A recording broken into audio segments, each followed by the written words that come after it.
A dívida que o São Paulo tinha com o Crespo, como é que ficou? Bora trazer mais detalhes, falar sobre o Krasnodar querendo o Lucas Ferreira, bora trazer alguns bastidores sobre mais uma possibilidade de venda dentro do São Paulo e também vamos trazer as últimas informações do São Paulo. O Brenner está querendo voltar ao futebol brasileiro, será que caberia no São Paulo? Bora falar sobre São Paulo Futebol Clube? Senhoras e senhores, respeitável público, começando mais um vídeo aqui no meu canal para a gente falar sobre São Paulo Futebol Clube. É um prazer para quem não me conhece, eu sou o Alexander Vieira, jornalista, e agora eu vou te deixar super bem informado sobre as últimas do São Paulo. Eu te convido a se inscrever no canal, ativar o sininho das notificações e deixar o seu like, que é super importante para o crescimento do nosso canal. Bora falar sobre São Paulo Futebol Clube, São Paulo que jogadores do São Paulo ainda estão de férias, né, durante essa Copa do Mundo de Clubes. Os brasileiros lá estão jogando e até estão fazendo um papel bonito lá nos Estados Unidos e os jogadores do São Paulo estão de folga, aliás, de férias, melhor dizendo. E aí a reapresentação está marcada para a próxima quinta-feira. Então estamos aí em 6 dias, os jogadores vão se reapresentar, vão fazer os trabalhos físicos e aí já vai começar uma intertemporada. O São Paulo ainda não marcou ainda jogos, treinos, tá? Até um pessoal ficou me mandando sobre uma possibilidade de São Paulo e Santos fecharem amistosos, um na Vila, outro no Morumbi. Pelo menos nesse momento isso não tem sido conversado oficialmente. O que tem sido conversado entre as partes é aquela do Santos jogar alguns jogos no Morumbi, no máximo ali 3 jogos, e o São Paulo também ter a Vila Belmiro disponível quando acabar não tendo o Morumbi disponível por conta dos shows, que o segundo semestre tem uma agenda interessante, principalmente em novembro. Serão muitos shows no estádio, que vai trazer uma renda, só que aí pode acabar prejudicando do lado esportivo. O São Paulo está tentando diminuir ao máximo esse risco de perder o seu estádio nos jogos, mas trabalha com a possibilidade da Vila Belmiro, já que em Brasília a experiência ainda não foi não foi bacana, principalmente no Campeonato Paulista. Então o São Paulo vai fazer uma intertemporada, a tendência é de marcar ainda alguns jogos treinos, sim, no CT da Barra Funda ou até no estádio do Morumbi, mas pelo menos neste momento não tem nada marcado. Então o São Paulo que ainda vai fazer a sua preparação, ainda também tem a questão do Crespo. O Crespo deve ser ouvido porque existia uma ideia do Zubeldia de realmente fazer jogos treinos porque ele gostava desse tipo de atividade, mas aí ainda o Crespo deve ser ouvido aí nesse sentido para entender realmente como é que vai ser todo esse planejamento do São Paulo durante a pausa para a Copa do Mundo de Clubes. Bora trazer informações sobre o São Paulo? Krasnodar da Rússia fez uma sondagem oficial pelo atacante Lucas Ferreira do São Paulo. Informação dada lá pelo Marcelo Braga do Globo Esporte, que a gente vai destrinchar um pouquinho alguns detalhes sobre essa possibilidade e qual que é o posicionamento do São Paulo referente a essa possibilidade de venda. O Krasnodar chegou, fez um contato oficial pelo São Paulo, e aí o contato oficial, uma sondagem oficial, não necessariamente uma proposta no papel ainda, tá? O Krasnodar chegou, bateu na porta do São Paulo. São Paulo, tudo bem? Tô querendo esse Lucas Ferreira, muito bom de bola. Seguinte, sinalizo aqui para vocês 8 milhões de euros. Bora fazer negócio? 8 milhões de euros na cotação atual daria algo em torno de 50 milhões de reais. O São Paulo, não, eu tô já vendendo aqui, já tô batendo minha meta de venda, é o seguinte, pra gente começar a conversar para vender o Lucas Ferreira, a gente quer 10 milhões de euros. E aí o Krasnodar ainda não fez uma proposta oficial em relação a isso. A expectativa é que nos próximos dias o Krasnodar oficialize essa proposta oficial e mande na mesa do São Paulo, e aí vai ficar encarregado do São Paulo aceitar a proposta que vier ou enviar uma contraproposta. Do que eu pude conversar com algumas pessoas ali, realmente tudo bem destrinchado na informação do GE. Chega a 8 milhões de euros, o São Paulo vai enviar uma contraproposta de 10 milhões de euros e aí ficará a cargo do Krasnodar aceitar ou não. Repito, a proposta no papel ainda não aconteceu, mas houve um contato oficial entre Krasnodar e São Paulo. Não foi uma coisa que o empresário levou, não foi um diz que me diz, foi Krasnodar de São Paulo para São Paulo e Krasnodar, uma conversa formal entre as duas partes. E aí resta ver se realmente as coisas vão evoluir para uma proposta oficial e para uma venda do jogador que tem se consolidado como profissional nesta temporada, tem sido, talvez, dos jogadores que subiram de Cotia, o que mais se consolidou nesta temporada. Se a gente for pegar todo mundo que disputou a Copinha, talvez o Lucas Ferreira foi o que teve mais espaço com o técnico Zubeldia. Também a tendência dele ser importante, ou seria dele ser importante, com o Hernan Crespo, mas fato é que é mais um jogador do São Paulo que tem atraído o interesse do futebol europeu. Matheus Alves, as negociações com o CSK já estão em ótimo andamento, só resta resolver a questão da mais-valia, e aí agora o Lucas Ferreira pode surgir como uma oportunidade. Você venderia o Lucas Ferreira por 8 milhões de euros, por 10 milhões de euros? Quero muito saber da sua opinião.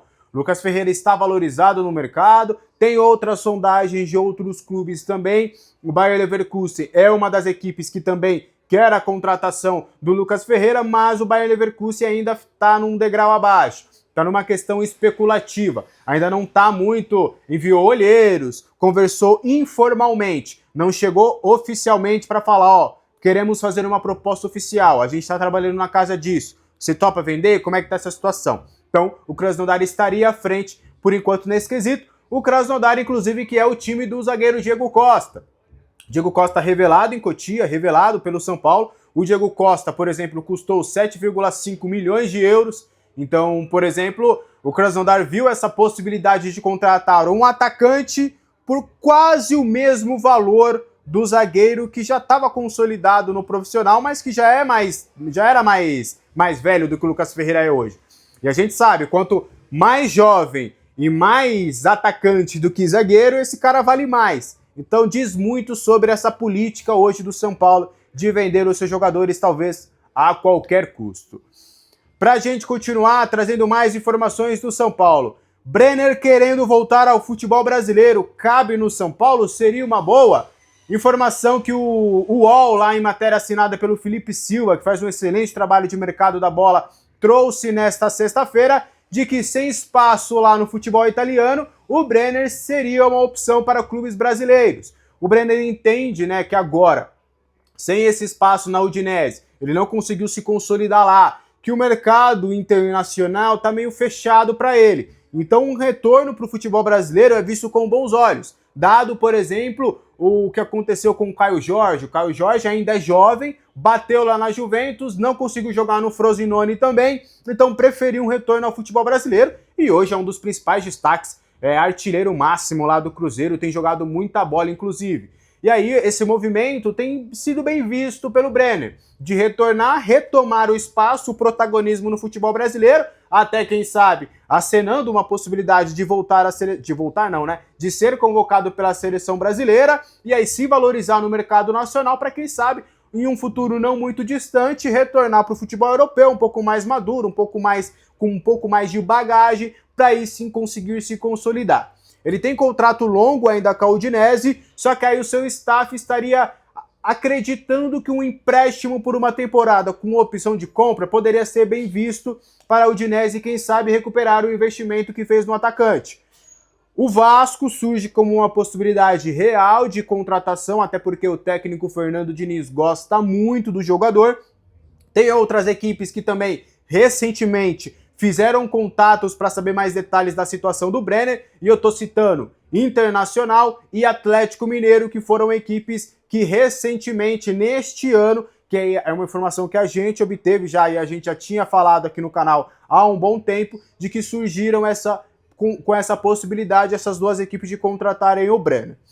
Já do lado do São Paulo, a gente vai trabalhar com duas informações que a gente conseguiu checar logo após a matéria do Felipe. Primeiro, Brenner.